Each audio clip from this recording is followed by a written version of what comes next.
Hello everyone. Today we're going to be looking at how to personalize your Windows 10. Let's start with the basics first. To begin personalizing your Windows 10, you will need to go to the personalization settings. The quickest way to do this is by right-clicking on any empty space on your desktop and choosing the personalize option at the bottom. This will bring up the settings menu where you can edit the personalization. On the left, you can see the categories. We will start at the top with background. Here you have three choices for the background: single picture, a solid color, or a slideshow. Clicking on picture will let you choose one of the Windows 10 default pictures. Okay. Or you can click on browse to choose an image that's stored on your computer.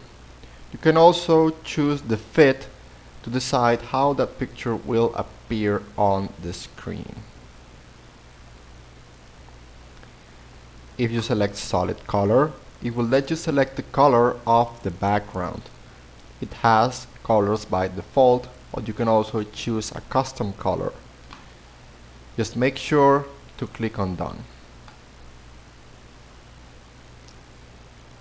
If you select slideshow, you can choose a group of photos from your computer by clicking on browse. It will take the pictures from a folder that you select. You can also change the rate at which these pictures change from 1 minute all the way to 1 day, toggle the shuffle option on or off, or let the slideshow run even if you're on low power. Moving to colors, you can find the options regarding the color scheme of your system. Under choose your color, you can choose between light and dark mode as well as a custom mode. By default, it's set to light mode. As you can see here, if you change that to dark, the taskbar and this window will change to dark mode. And if you click on custom, you can choose the default Windows mode and default app mode to light or dark. You also have the option to choose transparency effects on or off. As you can see here on the left, it's a bit transparent, and if I toggle that off, it changes to a solid color as well as the taskbar. Scrolling a bit further, you can choose the accent color. Here you can choose between the default colors or add a custom color, just as we did on the background, and choose whether or not to automatically pick an accent color based on the background. If you scroll down, you have the option to show the accent color on the Start, Taskbar and Action Center, like so, or on the title bars and window borders, like so. Heading over to lock screen, you can change the background image that appears on the lock screen. By default, this is set to Windows Spotlight, which is a selection of Microsoft images that rotate over time. You also have the option to choose picture or slideshow. If you choose picture or even slideshow, you can select the picture or the set of pictures that you want to have on your lock screen. You also have the option to get fun facts, tips, and more from Windows and Cortana on your lock screen. On any of these options, you can choose one app to show detailed status on the lock screen. By default, this is set to the calendar, showing the date and time. You can also choose other apps to show quick status on the lock screen. If you want to add an app, click on the plus sign and add the app. And if you want to remove an app, you can click on that app and select none. You also have the option to show lock screen background picture on the sign-in screen. Heading over to themes, this is a selection of background images, colors, sounds, and mouse cursors which you can edit one by one, save them, and have your own theme created. You also have the option to get more themes in the Microsoft Store. Clicking on this option will prop up the Microsoft Store, where you can find a myriad of themes. If you select one theme, you can see how it would look like on your computer, and if you click on Get, it will be automatically downloaded to your system, and then you can select it from one of the themes that you have. With fonts, you can change the fonts that appear on your computer. You have a selection of fonts that come on Windows 10, or you can also get fonts on the Microsoft Store or even the internet. To apply them, simply drag them and drop them here so Windows can install it and you can start using them.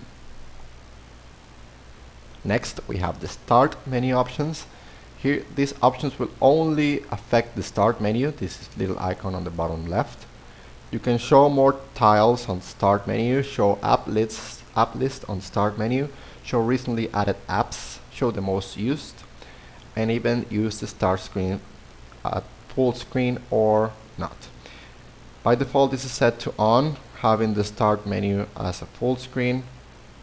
Toggling that off will let you have the Start screen as a part of the screen alone. You also have the option to choose which folders appear on the Start screen. The File Explorer, the settings, the downloads, music, all of that. Okay. Finally, we have the taskbar. This will personalize the taskbar, the thing at the bottom. You can lock this taskbar. You can automatically hide the taskbar in desktop or in tablet mode. If you have a lot of taskbar buttons, you can have the option to use small taskbar buttons. As you see, it brings it down. You have the option to show badges on the taskbar buttons, and you can select the taskbar location on the screen, whether it's at the bottom, at the right, at the top, at the left, and at the bottom again. You can also combine taskbar buttons always, or when the taskbar is full, or simply never. Here on the notification area, you can select which icons appear on the taskbar. You can toggle them on and off. And here you can turn system icons on or off as well. Let's say you don't want the clock, and it would disappear.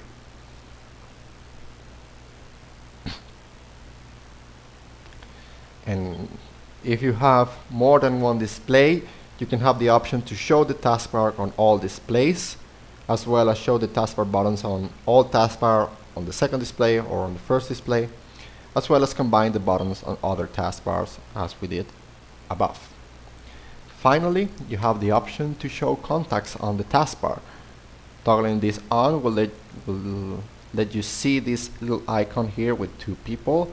You can choose how many contacts you want to show, as well as show my people notifications, play a sound when a notification arrives, or show my people app suggestions. And that's it. That's how you can easily edit and personalize your Windows 10. If you have any questions, leave them in the comments. I hope you guys enjoyed, and I see you in the next one. Bye bye.